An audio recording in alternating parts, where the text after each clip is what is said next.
Welcome, everybody. Today we have a great interview with Marti Spiegelman, and she is a really very inspiring person. We met her in San Francisco, and she started telling us about her technologies of consciousness, and it was so wonderful that I asked to have an interview with her so she can tell more about her way, her approach, and her way of creating change on the earth. So, welcome here, Marti. Thank you very much, and thank you for that beautiful introduction. I appreciate it. So, tell me, Marti, more about you and about what you do, how you do it. Yes, how I came to work with the technologies of consciousness is a really interesting story. I started my careers in biochemistry and neurophysiology, and I moved somehow from science into design. So first I was studying how life worked and how the human nervous system worked. And then I realized this after the fact, of course. I started to work with how we use our nervous system and our sensing systems to perceive the world and express what we know and what we create. That's all the design work that I was doing. And then after 20 years in design, I shifted into cross-cultural studies and started to learn technologies from indigenous cultures that are actually technologies of consciousness and perception and awareness. When we come to an indigenous culture, their understanding of technology it's what I call a first order technology, which you can find defined in the dictionary. Technology, in the original understanding, is a body of knowledge that's applied to a problem or an inquiry in order to solve the problem or advance the inquiry. And of course, we've shifted that idea of technology, but that's the original kind. So that's what I mean when I say technologies of consciousness. Yes, one question for you. When you mean technology, when you this is not the meaning that I had in my mind about something that is technological, so it could be about computers, about programming, but Yes. this is more about consciousness, so it's on the very subtle level. And do you mean some kind of wisdom about ourselves, about the soul, about how our body functions, or this is something else? Because I still have problem with understanding this word. Yes, and I appreciate your asking because it's important that we understand this. What I mean is there exists and there has for at least 30 or 40,000 years in the human record, there exists a record and a practice of using a set of principles. And these principles are based on the direct experience of the energies of this world, how this world is created, how it comes into form, how it evolves. And these principles actually, I believe, are the first human description of physics, the physics of the universe, in a way that places human consciousness in that universe. So the principles are very simple. There are 5 of them that I teach in the technologies of consciousness consulting that I do. And just in a very simplistic way, the principles have to do with the quality of one's presence, one's ability to time a cycle of action and generate momentum as they're doing it. There is a principle that puts us in a state where we are experiencing membership and generating a dimensional network of connectivity. That's our natural state of being. There are principles that govern primary relationships and making them optimal sources of abundance. There are principles that cover collectivity, collective action, collective creativity. And there's a beautiful principle that covers really the act of creation, how you plant the seed of an idea in the most fertile place, bring it into fruition through relationship, and as you do that, generate well-being and abundance and the power to continue that process at the next higher level. And these principles are used by learning how to focus human awareness and open sensing skills, and then start to use the energies of the world and the magic of human consciousness to really engage life at a highly productive level. So it actually is a change in the state of your consciousness. So again, the way I use technology is in the original way that that we mean the English word. I actually looked it in the dictionary, and in the dictionary, the original definition is a body of knowledge that's applied to solve problems or further inquiries. But these are set principles, and they've been in use, in particular in the Americas. They've been in use for tens of thousands of years. And what has never been done before is the application of these principles in the modern world. Okay, So that's the I exciting understand. part. Yes, Yeah. and it seems quite complicated when I listen to you. And tell me how I could get started with all of that. How do you start with people? What is the first step normally? Well, the first step is a little bit of explanation Mhm. about the four cornerstones of consciousness. So the first step is, and I'll see if I can do this in just a minute here. Great. It's yeah, right. Because it's a very deep and beautiful study, and it's actually not complicated. It's experiential, so it's a little complicated sometimes to try to explain it. But let's see what we can do here. The four cornerstones of consciousness are let's start with perception and awareness. Perception, what it actually means in the English language, is to know the world through the senses, our five senses. And this is something we're doing 24/7. We're receiving sensory data as energetic patterns from the world all around us all the time. Our brain is recording it and storing it and tagging it and cross-referencing and mixing and matching. So in the brain, in what we unfortunately call the unconscious, there's this constant stream of perceptual data and creative, imaginative stuff going on. Let's use stuff as a technical word there. So that's perception. Everybody is perceiving all the time. Whether or not we're aware of it, that's the challenge for modern people. So perception and awareness, the first part of learning the technologies of consciousness is a little bit of awareness training. Where is your awareness? What is it focused on? For modern people, mostly awareness is focused on the self and on linear intelligence. So I've just touched on one of the other two cornerstones of consciousness, and these are neurophysiological terms. We have relational intelligence and we have linear intelligence, and these two are meant to work together. So our relational intelligence is the part of the brain that receives all that sensory data from the world and creates ideas and maps and actions and everything. And this part of our brain, it's about 98% of the brain. It does not use language or logic, although it creates those things. So imagine you perceive the world, you have some energy coming into you, your brain cooks up a beautiful idea. What it will do is it will send it to your linear mind with a neuronal map that shows you or directs you how to take action on that idea. The modern world basically is only awake in the linear mind. So we're only aware of the idea when it shows up. We're not aware of the idea as it's forming. And what happens then is that we get caught in a misperception that the ego structure is the owner of the idea.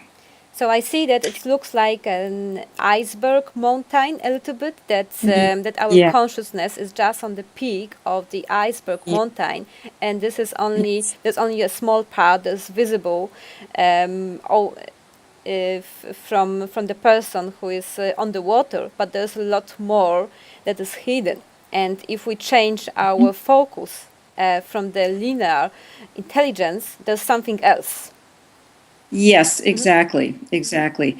And one of the things that we see in the world today, there's a tremendous amount of competition. There's a tremendous amount of fighting over who owns what.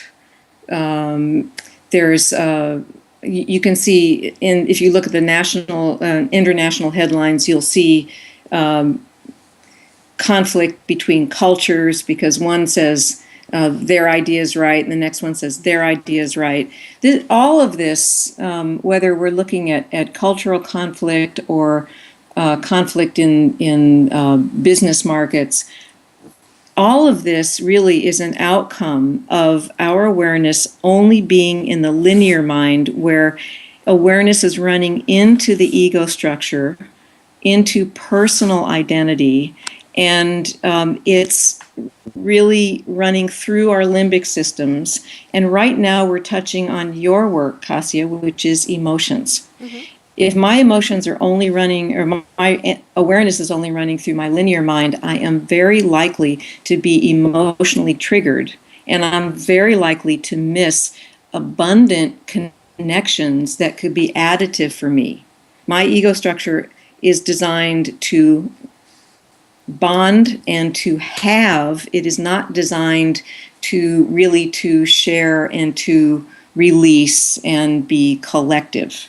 So if you can imagine, let's take one organization, any organization that you can think of as your example, and we teach everyone in the organization how to run their awareness through their relational mind.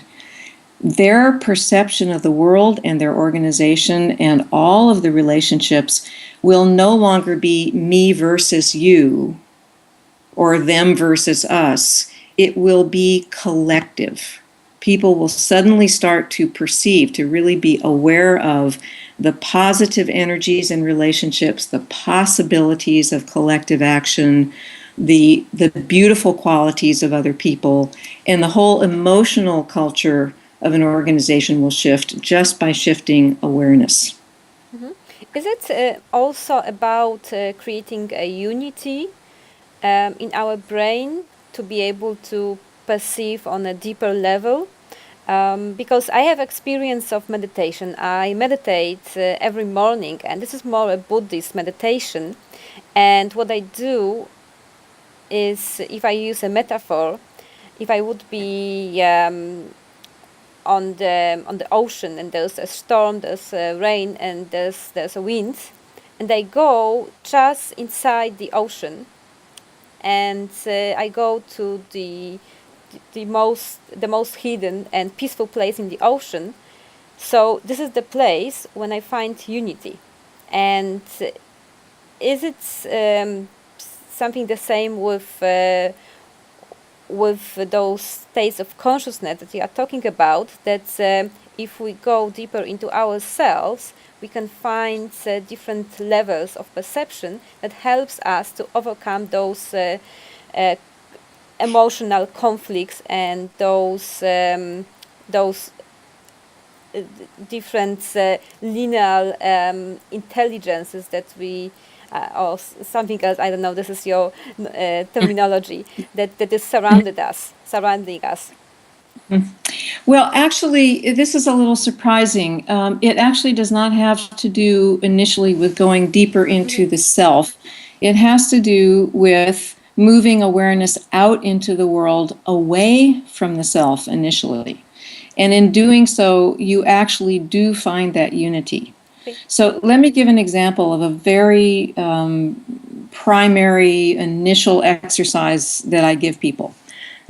And the exercise is to, as best you can, to feel the space around you, wherever you're sitting. If it's in a room or a bus station, it doesn't matter. Can you feel the walls? Can you get an instant sense of, is the energy calm or chaotic, dense or fluid? You'll get instantaneous impressions. And all you have to do, it takes about 3 seconds, is feel that space.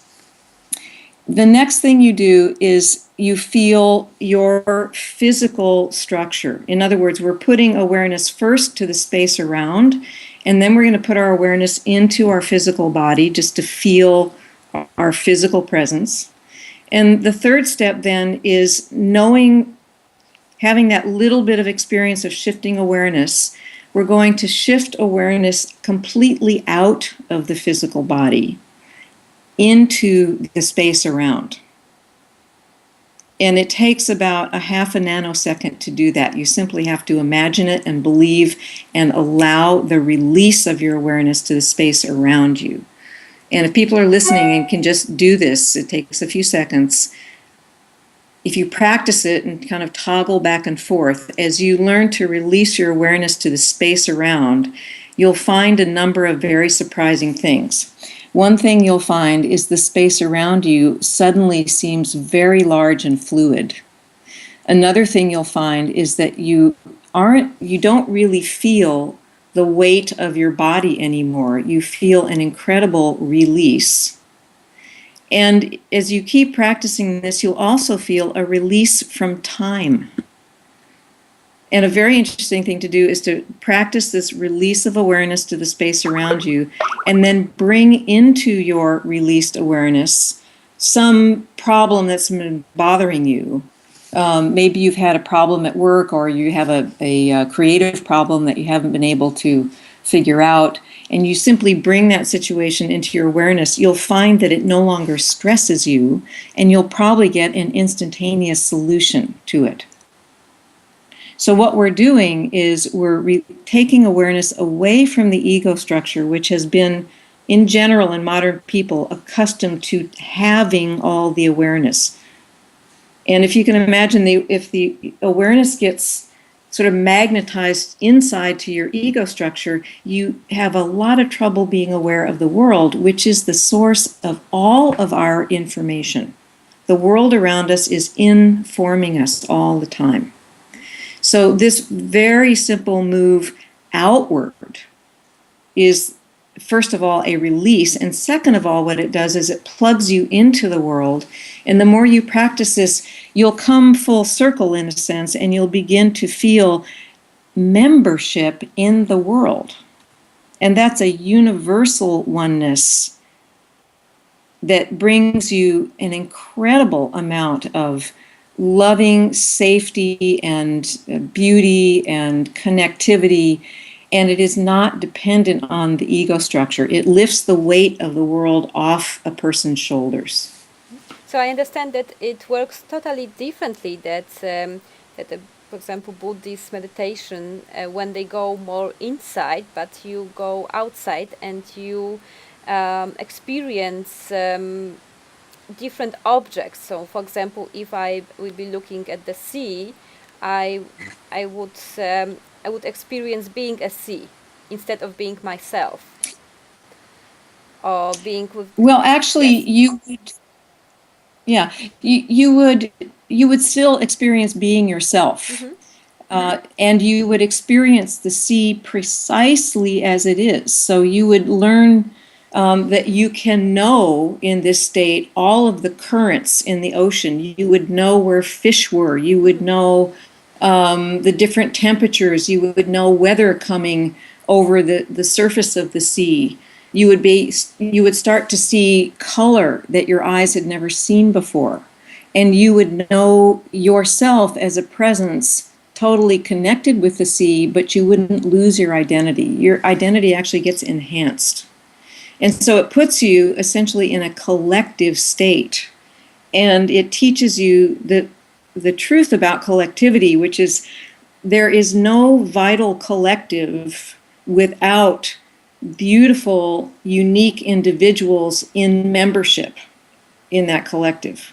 Mm-hmm. I see. So we get more support for the unique individuality of human beings, and we get greater degrees and dimensions of connectivity. That sounds really great. It's really beautiful. Yeah, it's really beautiful. I had a little bit of I have been to Siberia and I spoke with Siberian shamans, and I remember that they worshipped all the trees and rocks and mountains. So it was wonderful, and I think that it was something that you are describing, but I wasn't aware about what exactly they are doing. But probably it was also about creating the energy of collectivity with the universe. So yeah, that sounds really Yes. wonderful. Yeah, yeah. And I was And wondering, that's I was wondering because now I imagine also that maybe some of people who are listening to us, they would be, for example, sitting in a place that they don't like too much. For example, mhm, I know some. I have an image of very boring office that you just want to leave, but you have to stay for maybe a couple of months more because you get good salary, but you don't like the yeah. place, so you don't want to feel the energy. You just want to get out and go home. Yeah. So how you can help those people? Oh, okay. Well, let me tell a little story Hmm. about one of my students who is just in his first year of training, and he works in such a place. Hmm. And he's trying to figure out a new career and doesn't know what to do, and he needs the job. So he was called in for an employee review, and his supervisor he describes as a very dour, unhappy person. And the interview, he was going to be measured and graded and judged. That's the usual employee review.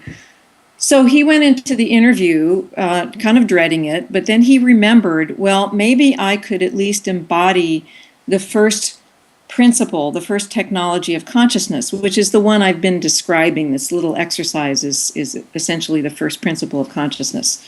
So he embodied this principle, which shifted his consciousness and his energy so he was fully present and not bound by any emotional patterns, not bound by space or time or assumption. He was simply present in this big released state. And his energy shifted the energy of his supervisor.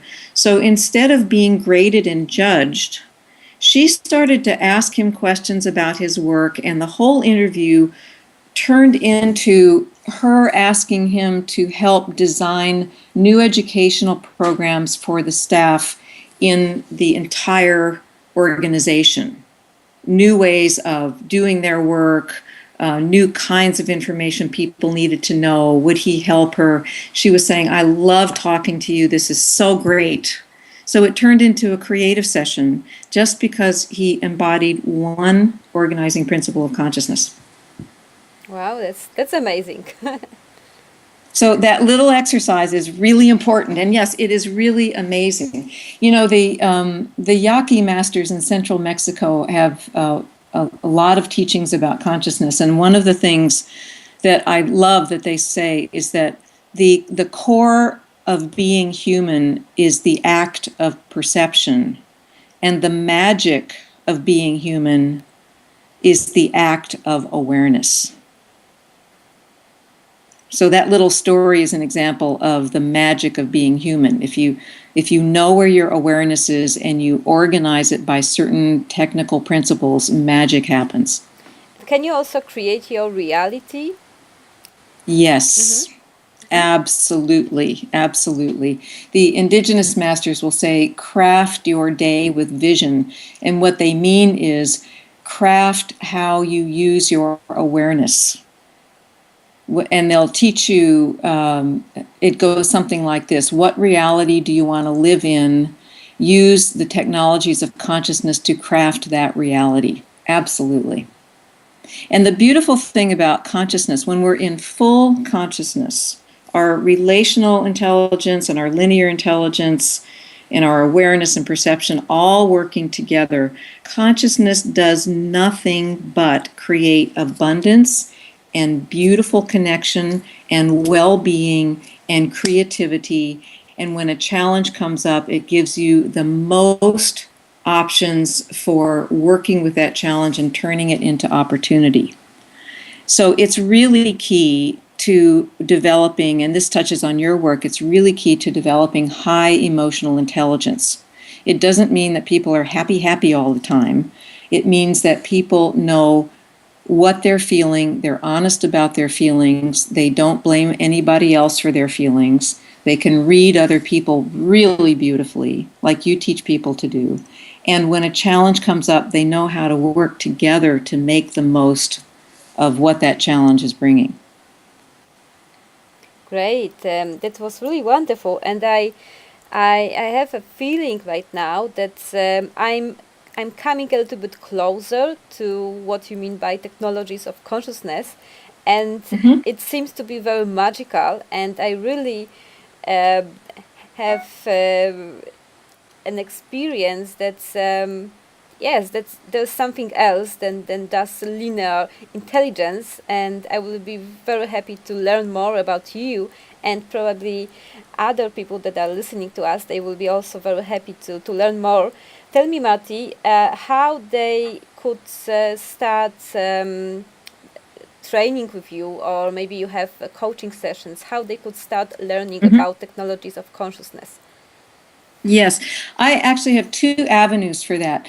One is if people go to my website, awakeningvalue.com, they can read about the technologies, and I present 5 of them on that website. And this is designed for people in business, and in also it applies to finance and governance. So first of all, I would suggest that people go to the website and read a little bit about these technologies. And anyone who has listened to this interview, I'm happy to give a free 30-minute consultation. You can call me or contact me on Skype or by email and describe your situation to me, and I'll lay out some ways that the technologies could assist. Then for a business situation, I generally start with a half-day consultation in the company, and I generally work with business leaders and their key teams just to do an assessment, and then we plan, because it's contextual, we'll plan a way of training on the job so the technologies are applied immediately to a business situation or a financial situation. And for people who want the in-depth magic, people who really want to know what this is about and do the work for their own personal lives as well as their business or their chosen profession, I do have a long-term training program that it's more shamanically oriented, but it includes initiation into these technologies. And that program is called Shaman's Light, and that website is martispiegelman.org. So people can come to sessions that I give here in California. I have one coming up September 26th through 28th. That's an introduction to the technologies and to the 4 cornerstones of consciousness. And also people can come to preview days that will be scheduled in November and December if they're interested in long-term training. So the best thing to do is to check the websites and contact me. There are contact links on each of the websites, and we'll discuss your situation, and I'll tell you what I can offer you in terms of training. I also have on entheos.com online courses in visionary skills, and this includes information about the technologies of consciousness. And those links are on my websites, as well as a link to an 11-session CD called Evolving Consciousness. And this is me in conversation with a financial expert talking about the technologies of consciousness and the evolution of today's world and business and economies. Thank you so much, Marti, for a great interview. Under this interview, you will also see the links to Marti's website, so you will be able to learn more about her. So thank you very much, Marti, for your time. Thank you, Cassie. It's been wonderful.